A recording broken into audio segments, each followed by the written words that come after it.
What's up, everybody? Today is Tuesday, and today is also day 2 of my mini-series on What About VO? Today, we're going to talk about commercials.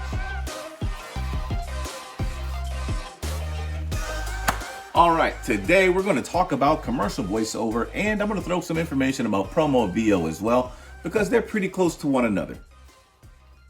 Commercial voiceover is by far the most common genre of VO. The reason why this is because it's been around the longest. So commercial voiceover started way back in the early days of radio, moved its way through the golden age of television, found its way through the 24/7 news cycle of cable networks, and now with the emergence of internet television networks, commercial advertisements, and of course commercial voiceover has exploded. According to the latest U.S. data, U.S. digital ad spending is expected to hit $240 billion in 2022.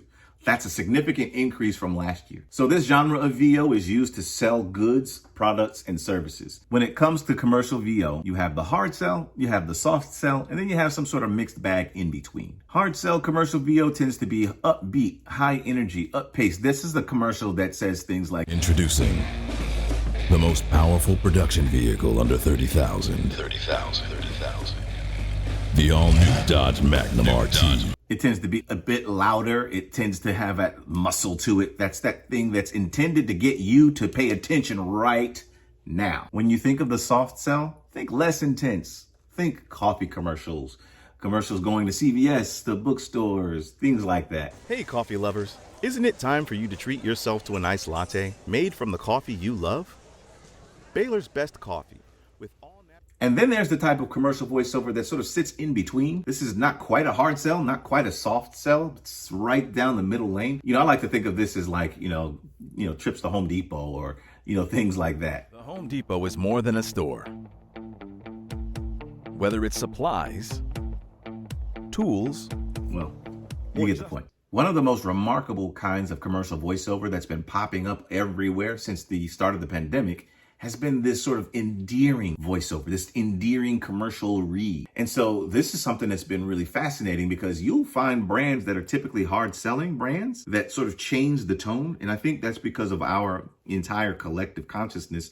There was a lot more sensitivity about what matters in life. And I think what's really interesting about that is that companies were starting to take this approach that we still want you to know that we're here for you. It could be that you're selling food at Fridays, and though people weren't able to come into the restaurant, TGI Fridays or, Olive Garden or anything like that, they weren't able to physically come into the building. But what they wanted you to know is that when you're here, you're family. It's just like, it's a really interesting read. And so again, a really good, effective use of communication. It's really just getting down to the brass tacks and letting people know that we are here for you. So let's talk about promo VO. And promo VO is very similar to commercial VO. As a matter of fact, I like to call them cousins. And that's because they're very similar. Whereas commercial VO sells you a good, a product, or a service. What the promo VO is doing is selling, it's really promoting something. And it's promoting usually a news program, a television show, or a film. Probably the most popular subgenre of promo VO is movie trailers. We've seen them everywhere. They're so exciting to listen to. It's like, in a world where one man and one woman stood the test of time and tied their shoes for 45 minutes. Shoe tying coming to theaters Friday. No, but in all seriousness, those are the sorts of reads that people think of when it comes to movies. A really significant person in this space is a gentleman by the name of Joe Cipriano. He's done significant work. I mean, you can look him up online. He's one of those people that you're like amazed at the type of things that he can do. And one of the other big names in the marketplace is Don LaFontaine. He's the person that popularized that sort of inner world, that read. It's been a fantastic person. You can look up, really important in the culture of American media and advertising. All right, folks, that's my time. I thank you for yours. I just wanted to give you a little bit of a nugget about commercial and promo VO, and we'll see you next time.